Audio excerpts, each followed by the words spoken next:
नमस्कार श्रोते हो, स्वागत आहे तुमचं मराठी नॉव्हल स्टुडिओमध्ये. चॅनलवर पहिल्यांदा झाला असाल तर चॅनलला सबस्क्राईब जरूर करा. चला तर मग सुरुवात करूया आपल्या कथेच्या वाचनाला.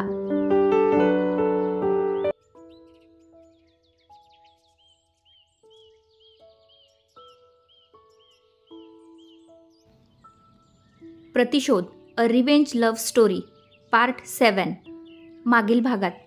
मग हा प्रोजेक्ट तुलाच मिळणार, गीता म्हणाली. ते कसं? वीर उठून बसत म्हणाला. ते तू माझ्यावर सोड, गीता म्हणाली. ओ गीता, यू डोंट नो तू किती मोठा आनंद मला दिला आहेस, वीर तिच्या गालावर किस करत म्हणाला. वीर, मी जे हे करते ते आपल्यासाठी करते ना, गीता प्रेमाने वीरला म्हणाली. आय लव्ह यू, वीर म्हणाला आणि परत तिच्यामध्ये सामावून स्वर्गसुख उपभोगत होता. आता पुढे. वीरच्या नादात गीता निशाला घ्यायला एअरपोर्टवर जायचं आहे हे विसरून गेली होती. तिचा फोन सारखाच रिंग करत होता. गीताची झोप चावळली आणि तिने फोन पाहिला. स्क्रीनवर निशाचं नाव बघून तिने गडबडीने फोन उचलला. हॅलो, गीता समोरून म्हणाली. यू इडियट, स्टुपिड, डफर, किती वेळची झालं मी तुझी वाट करत बघते. कुठे आहेस तू? निशा खळबळून म्हणाली. I am sorry, very sorry, मी एका कामात अडकले त्यामुळे तुला घ्यायला नाही येऊ शकले. आय एम रिअली सॉरी, मी निघत आहे लगेच, जस्ट 10 मिनिट्स. गीता उठून अंगावर कपडे चढवत म्हणाली. काही गरज नाही यायची, मी तुझी वाट पाहून टॅक्सीने येते, निशा पुन्हा म्हणाली. ओ सॉरी ना बाबू, बरं तू घरी पोच, मी आलेच, गीता म्हणाली. ठीक आहे, लवकर ये, निशा म्हणाली आणि फोन ठेवत होती. हो डार्लिंग, जस्ट 10 मिनिट्स, गीता म्हणाली आणि तिनेही फोन ठेवून दिला. तिने पटकन सगळे कपडे अंगावर चढवले आणि वीरकडे पाहिलं. तो अजूनही झोपूनच होता. ती त्याच्या जवळ गेली आणि हळूच त्याच्या गालावर ओठ टेकवले. बाय डार्लिंग, गीता त्याच्या कानात म्हणाली आणि तिथून निघाली. जहागीरदार मॅन्शन. निशाची टॅक्सी गेटसमोर येऊन उभी राहिली. गार्ड्सने तिला टॅक्सीमध्ये पाहिलं आणि लगेच गेट उघडलं. टॅक्सी आत आली, त्यातून निशा बाहेर आली. नोकराने तिला पाहताच पटकन जाऊन तिचं सामान घेतलं आणि निशा ताडताड पावले टाकत मॅन्शनमध्ये आली. आई, आई, निशाने नीला आत्याला आवाज दिला. अगं बाई निशू, बाळ तू केव्हा आलीस? नीला आत्या म्हणजे तिची आई त्यांच्या रूममधून बाहेर येत म्हणाल्या. ही काय, आत्ताच आले, असं म्हणत निशाने आत्याला मिठी मारली. आजी मामा कुठे आहेत? निशाने सगळ्या हॉलवर नजर टाकली. अगं ते गावी गेलेत, तिथं आपल्या जमिनीचा काहीतरी प्रॉब्लेम झाला आहे, त्यासाठी गेलेत, आत्या म्हणाली. ओके, आणि माझा नवरा तो कुठे आहे? निशा हसत म्हणाली. तो यावेळी कुठे असणार, ऑफिसशिवाय? सारखं काम काम काम आणि काम. मी म्हणते त्याला कंटाळा कसा येत नाही, आत्या म्हणाली. आत्ता मी आले ना, मी बरोबर त्याला लाईनवर आणेल, निशा हसत म्हणाली. आणि काय गं, त्याला असं नवरा नवरा नको म्हणत जाऊ, तो चिडतो ना, आत्या म्हणाली. तो चिडका बिब्बा आहे म्हणूनच म्हणते ना, तो चिडला की मला खूप मज्जा येते. आणि तसंही आज ना उद्या आमचं लग्न होणारच आहे, मग तो ऑफिशियल माझा नवरा होणार, निशा डोळे मिचकावत म्हणाली. ते नंतर बघू, अगोदर बस इथे आणि मला सांग, यावेळी तरी भरपूर दिवस राहणार आहेस की लगेच 8 दिवसांनी परत जाणार आहेस? आत्या तिच्या चेहऱ्यावरून हात फिरवत म्हणाली. आई, बस अजून 6 महिने. एकदा माझं MS पूर्ण झालं की मी इथेच मोठं हॉस्पिटल सुरू करणार आणि त्यानंतर मी कायमची इथेच तुमच्या जवळ असेल, निशा दूरवर पाहत म्हणाली. बरं बरं, चल तू फ्रेश हो, मी तुझ्यासाठी काहीतरी खायला करते, आत्या म्हणाली. हां लवकर कर, जाम भूक लागली आहे, निशा सोफ्यावरून उठत म्हणाली. हाय निशू डार्लिंग, गीता पळतच आत आली. निशासुद्धा गीताला पाहून खूप खुश झाली. हाय मेरा बच्चा, असं म्हणत निशाने तिला मिठी मारली आणि हलकं उचलून गोल गोल फिरवलं. गीताला लगेच घेरी आली आणि तिने निशाच्या अंगावर तिचं अंग झोकून दिलं. निशाने तिला गच्च पकडत सावरलं आणि सोफ्यावर घेऊन बसली. हे गीता, काय झालं बाळा? निशा काळजीने गीताला म्हणाली.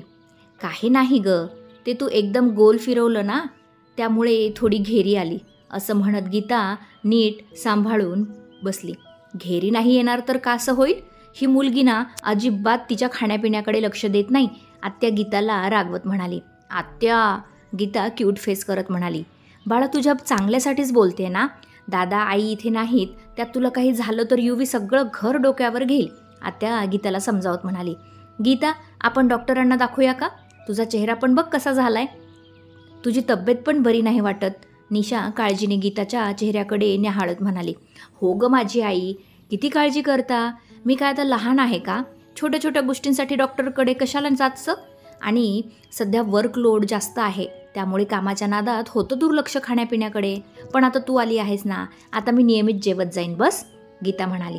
बरं बाई, जा तुम्ही फ्रेश व्हा, मी तुमच्यासाठी काहीतरी खायला करते. आत्या म्हणाली. आई कांदे पोहे. निशा लगेच म्हणाली. आत्या मला शिरा.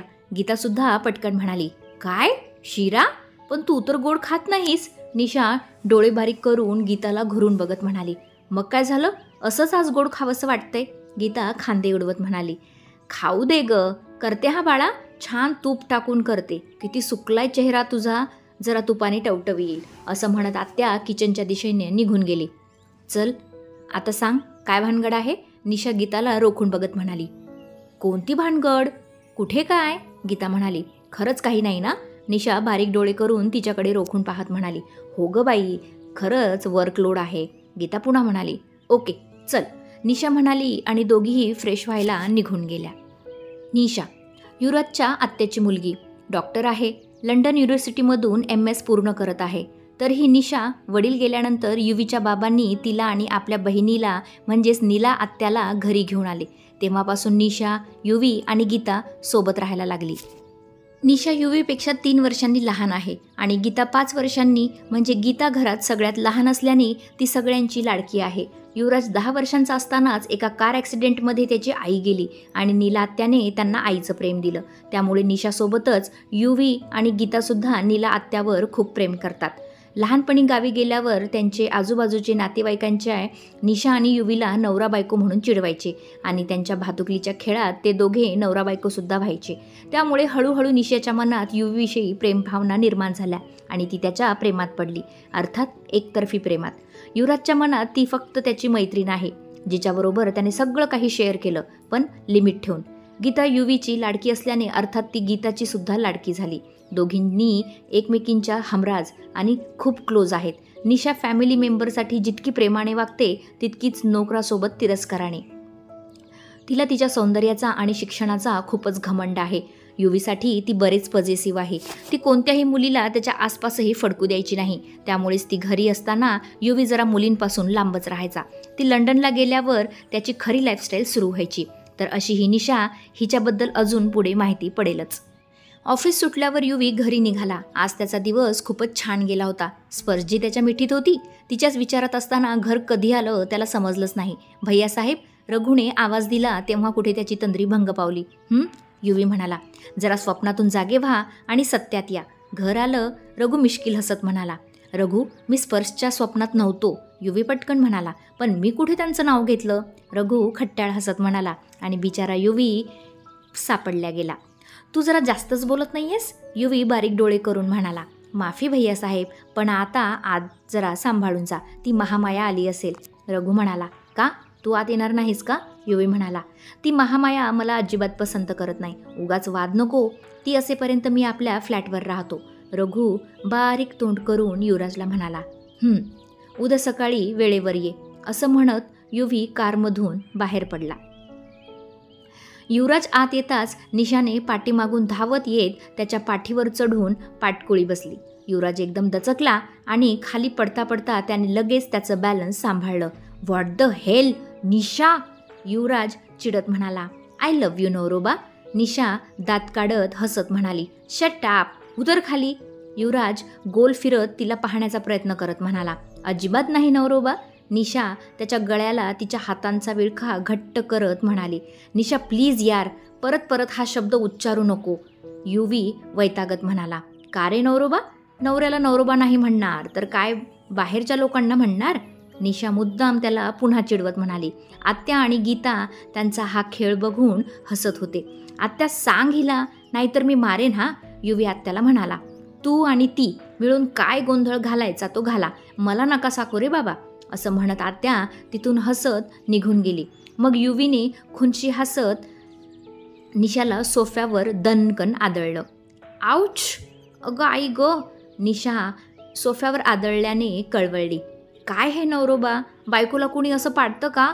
निशा नीट उठून बसत युवराजला घुरून बघत म्हणाली, shut up, don't call me नवरोबा. आणि तुला कोणी सांगितलं होतं माझ्या पाठीवर बसायला? युवी भुवया उंचावून म्हणाला, पाठीवरच तर बसले होते ना, डोक्यावर तर नाही बसले. आणि मी म्हणणार नवरोबा नवरोबा नवरोबा नवरोबा. निशा त्याला चिडवत म्हणाली, डिस्कस्टिंग. युवी म्हणाला आणि गीताजवळ जात तिच्या डोक्यावर हात ठेवून तिला पाहत होता. आता कसं वाटतंय? युवी गीताला म्हणाला. नाऊ आय एम फाईन भाई. गीता हसत म्हणाली, गुड. माझी कॉफी माझ्या रूममध्ये पाठव. युवी निशाकडे बघत नाक मुरडत म्हणाला, ओके भाई. गीता हसत होती. युवराज त्याच्या रूममध्ये निघून गेला. त्यानंतर गीता आणि निशा दोघीही एकमेकींशी बोलत होत्या. तुझा भाई ना एक नंबरचा खडूस आहे, निशा नाक मुरडत म्हणाली. मग का छेडत असतेस त्याला? गीता तिला म्हणाली. त्याला चिडलेलं पाहून मज्जा येते ग. आणि आता अजून 6 महिने फक्त. एकदा माझी डिग्री पूर्ण झाली की मी कायमची या घरात सून म्हणून येणार. नंतर तू मला वहिनी म्हणायचं हां. निशा अजिबात चालणार नाही. निशा म्हणाली, ते तर तेव्हा ना जेव्हा तुझं आणि भाईचं लग्न होईल, असं म्हणत गीता हसत होती. व्हॉट डू यू मीन? निशा म्हणाली, आय मीन दॅट भाईला त्याआधी जर कोणी दुसरी मुलगी आवडली तर? गीता निशाची मस्करी करत म्हणाली, जीव घेईन मी तिचा. नवरोबा फक्त माझा आहे. मी त्याच्या आयुष्यात कुणालाच येऊ देणार नाही. निशाच्या डोळ्यात प्रचंड राग भरून आला होता. हे रिलॅक्स, मी मस्करी करत होते यार. गीता तिचं राग बघून म्हणाली, मस्करीत सुद्धा असं बोलायचं नाही. I don't like it. असं म्हणत निशा तिच्या रूममध्ये तावातावाने निघून गेली. अशी काय हिने मस्करी केली तर चालतं आणि आम्ही काही बोललो की लगेच रागाला येते? देवा, माझ्या भाईला वाचव रे. गीता म्हणाली आणि किचनमध्ये निघून गेली. देखा ना हाय रे, सोचा ना हाय रे, रख दी निशाने पे जान, कदमों में तेरे निकले मेरा दिल, है बस यही अरमान, अरे ओहो हु हु हु हु. स्पर्शिका मोठ्या आवाजात सॉन्ग लावून बेडवर उड्या मारून मारून डान्स करत होती. खाली तिच्या घराची बेल वाजली. आनंदीने लगेच दार उघडलं. येस, आनंदी म्हणाली. समोर एक डिलिव्हरी बॉय हातात मोठा सुंदर फुलांचा बुके घेऊन उभा होता. स्पर्शिका देशमुख, त्यांच्यासाठी हा बुके आहे आणि हे चॉकलेट. डिलिव्हरी बॉय म्हणाला. कुणी पाठवलं आहे हे? आनंदी त्याला म्हणाली. माहीत नाही मॅडम, ऑनलाईन बुकिंग होती, त्यावर कार्ड असेल, इथे साईन करा प्लीज. असं म्हणत डिलिव्हरी बॉयने आनंदीसमोर त्याचा साईन पेपर केला आणि आनंदीने त्यावर साईन केली. डिलिव्हरी बॉय त्यानंतर तिथून निघून गेला. आनंदी तो बुके पाहत होती. स्पर्शिकासाठी आलाय, कुणी पाठवला असेल? आनंदी बुके टेबलवर ठेवत पुन्हा म्हणाली. तिने त्यातून कार्ड बाहेर काढलं. त्यावर काही सुंदर लाईन्स लिहिल्या होत्या. है इश्क तो फिर असर भी होगा, जितना है इधर उधर भी होगा, स्वीट हार्ट. आनंदीने ते वाचून भुवया उंचावल्या आणि तिने स्पर्शिकाला जोरात आवाज दिला. स्पर्शिका.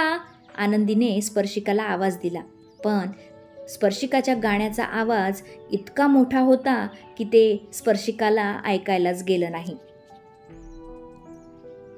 शेवटी आनंदी तो बुके घेऊन आणि चॉकलेट्सचा बॉक्स घेऊन वर तिच्या रूममध्ये गेली आणि पाहिलं तर मॅडम मस्त बेडवर उड्या मारू मारू नाचत होत्या.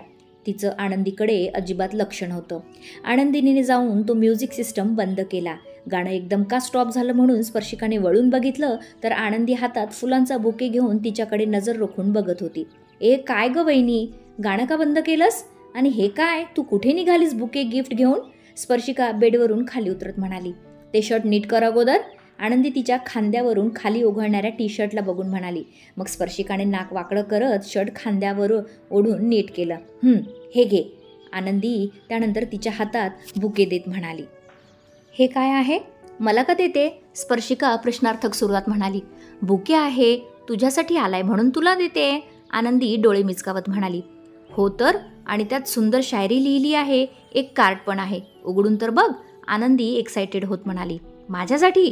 कुणी दिलं? स्पर्शिका म्हणाली. ते तू मला सांगायचं आणि सगळं खरं खरं सांगायचं हां. आनंदी तिला दटावत म्हणाली. स्पर्शिकाने बुके बघितला आणि मग त्यातून ते कार्ड बाहेर काढलं. त्यावरच्या लाईन्स वाचून तिलाही आश्चर्य वाटलं की हे असं बुके कार्ड कुणी पाठवलं असेल. काय ग, काय झालं? आनंदी म्हणाली. काही नाही वहिनी, अगं या कार्डवर नाव, गाव, पत्ता काहीच नाही. कुणी पाठवलं असेल? स्पर्शिका म्हणाली. म्हणजे तुला नाही माहीत? आनंदी म्हणाली.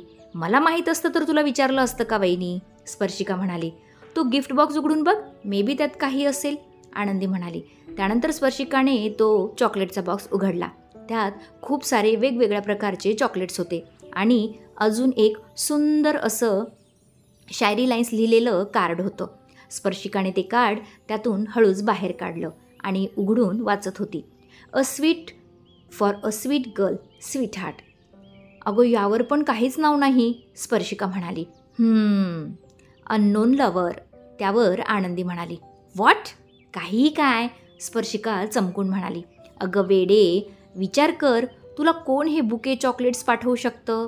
आनंदी हसत म्हणाली आणि तिच्या डोक्यात एक टपली मारून खाली निघून गेली.